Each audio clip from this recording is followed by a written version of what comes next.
നിരന്തരം പ്രകോപിപ്പിച്ചുകൊണ്ടിരുന്ന ഇസ്രായേലിന് വൻ നാശനഷ്ടം വരുത്തിക്കൊണ്ട് തിരിച്ചടി നൽകിയിരിക്കുകയാണ് ഇറാൻ. അതായത് ഇസ്രായേലിലെ വടക്കൻ മേഖലയായ ഹൈഫയിലെ ഓയിൽ റിഫൈനറിക്ക് നേരെ അതിശക്തമായ മിസൈൽ ആക്രമണം നടത്തിയാണ് ഇപ്പോൾ ഇറാൻ രംഗത്ത് വന്നിരിക്കുന്നത്. ഇറാനും ഖത്തറും അതിർത്തി പങ്കിടുന്ന സൗത്ത് പാർസ് ഗ്യാസ് ഫീൽഡിന് നേരെ ഇസ്രായേൽ കഴിഞ്ഞ ദിവസം ഒരു ആക്രമണം നടത്തിയിരുന്നു. അപ്പോൾ തന്നെ ഇറാൻ മുന്നറിയിപ്പ് നൽകിയതാണ് അനാവശ്യമായി ഇങ്ങനെ പ്രകോപിപ്പിച്ചുകൊണ്ടിരിക്കരുത് എന്നുള്ളത്. എന്നിട്ടും കൂട്ടാക്കാതെ ഇസ്രായേൽ നടത്തിയ ആക്രമണത്തിൽ ഇപ്പോൾ തിരിച്ചടിയായി നടത്തിയ മിസൈൽ ആക്രമണത്തിലാണ് ഈ വലിയ നാശനഷ്ടം സംഭവിച്ചിരിക്കുന്നത്. ഒന്നും രണ്ടുമല്ല, ഇസ്രായേലിലെ 130-ലേറെ ലക്ഷ്യസ്ഥാനത്തേക്ക് ഇറാൻ മിസൈൽ വർഷിച്ചതായിട്ടാണ് റിപ്പോർട്ടുകൾ വന്നത്. ക്ലസ്റ്റർ ബോംബുകളാണ് ഇറാൻ ഇസ്രായേലിലെ വിവിധ മേഖലകളിലേക്ക് വർഷിച്ചത്. 1 മണിക്കൂറിനുള്ളിൽ 5 മിസൈലുകൾ ഇറാൻ പ്രയോഗിച്ചു എന്നാണ് ടൈംസ് ഓഫ് ഇസ്രായേൽ എന്ന പ്രധാന മാധ്യമം റിപ്പോർട്ട് ചെയ്യുന്നത്.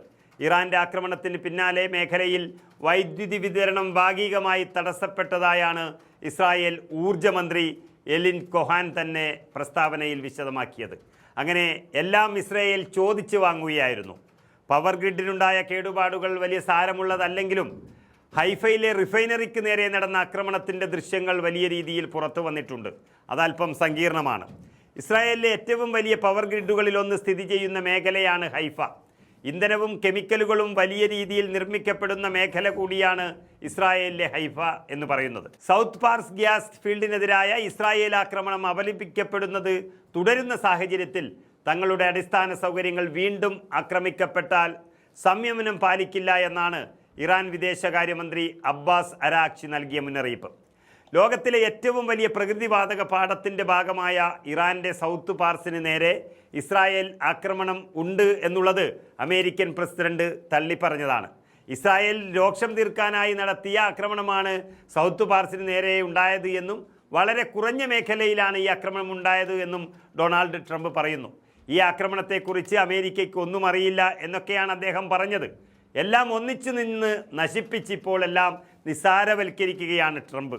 നിർഭാഗ്യവശാൽ ഇറാനും ഈ ആക്രമണത്തെക്കുറിച്ച് വലിയ രീതിയിൽ അറിഞ്ഞിരുന്നില്ല എന്നുള്ളത് ഭാഗ്യമായി.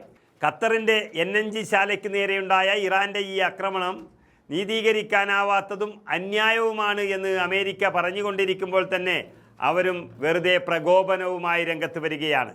എങ്കിലും അതീവ പ്രാധാന്യമുള്ള മേഖലയ്ക്ക് നേരെ ഇസ്രായേലിൻ്റെ തുടരാക്രമണങ്ങൾ ഉണ്ടാവില്ല എന്ന് ഡൊണാൾഡ് ട്രംപ് പറയുമ്പോൾ ട്രംപും ചില അപകടങ്ങൾ മണത്തു എന്ന് തന്നെയാണ് വ്യക്തമാകുന്നത്.